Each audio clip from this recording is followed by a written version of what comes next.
Saudi अरब के दारुल हुकूमत रियाज में यौम पाकिस्तान के मौका पर सफारत खाना पाकिस्तान में परचम कुशाई की पुरवकार तकरीब मुनक्किद हुई, जिसमें सफारती अमला, मुसल्लह अफवाज के अफसरान, खवातीन, मर्द और बच्चों की बड़ी तादाद शरीक हुई। परचम कुशाई की तकरीब में सफीर पाकिस्तान अहमद फारूक ने कौमी तराने की धुन पर परचम कुशाई की और इस मौका पर इत्तेहाद व यकजहती के पैगाम पर जोर देते हुए कहा कि यौम पाकिस्तान हमें इस अहद की याद दिलाता है जब मुसलमानाने बरसगीर ने करारदाद पाकिस्तान पेश करके एक आज़ाद वतन के क़याम की बुनियाद रखी। जी बिस्मिल्लाहिर्रहमानिर्रहीम जी, आज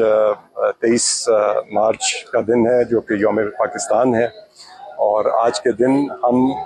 जो बानियाने पाकिस्तान ने पाकिस्तान का नज़रिया पेश किया था करारदाद पाकिस्तान के ज़रिए से 23 मार्च 1940 लाहौर के मिंटो पार्क में, उसको याद करते हैं। और ये हमारे लिए इसलिए ज़रूरी है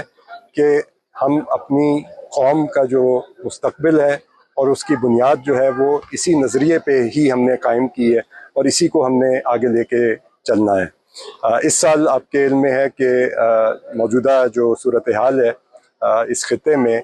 उसकी वजह से वज़ीर आज़म पाकिस्तान ने ये हिदायत दी कि तमाम जो सफारत खाने हैं वो इस मौके को सादगी से मनाएं। लेकिन यहाँ पे आपके इल्म में है कि सऊदी अरब में पाकिस्तान की सबसे बड़ी कम्युनिटी है और हमने कम्युनिटी के साथ मिल के ये परचम कुशाई की जो है वो तकरीब की है। इसी हवाले से मैं ये भी कहना चाहूँगा कि जो हमारी कम्युनिटी है मौजूदा हालात में उन्हें नज़्म व ज़ब्त का जो है वो मुज़ाहरा करना चाहिए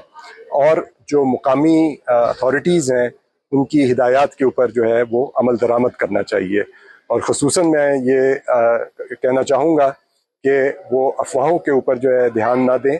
और सोशल मीडिया के ज़रिए से इन अफवाहों की तरवीज ना करें, चूँकि ये मुकामी कवानीन के भी ख़िलाफ़ है और इससे माशरे के अंदर और सोसाइटी में एक बदनज़मी और जो है खौफ का माहौल पैदा होता है। हमारे बुजुर्गों की जिद्दोजहद और कुर्बानियों के नतीजे में पाकिस्तान मार्ज़े वजूद में आया। आज का दिन इस बात का तकाजा करता है कि बहैसियत कौम हम अपनी जिम्मेदारियों को मुश्तरका तौर पर निभाएं, बाहमी इत्तेहाद को फ़रोग़ दें और पाकिस्तान को तरक्की याफ्ता ममालिक के साफ में शामिल करने के लिए भरपूर जिद्दोजहद जारी रखें। सफीर पाकिस्तान ने पाक सऊदी बरादराना ताल्लुकात में दफ़ाई माहदे को अहम करार देते हुए उन्हें दोनों ममालिक के लिए खुशाइन करार दिया। तकरीब के दौरान सदर पाकिस्तान आसिफ अली ज़रदारी, वज़ीर-ए-आज़म शहबाज शरीफ और वज़ीर ख़ारजा इसहाक़ डार के ख़ुसूसी पैगामात भी पढ़कर सुनाए गए, जिन्हें बिलतरतीब सफारती अफसरान किरण अकबर, मुवाहिद कियानी और साद अजीज ने पेश किया। Atif Khan Tanoli, 39 news HD, Jeddah, सऊदीया।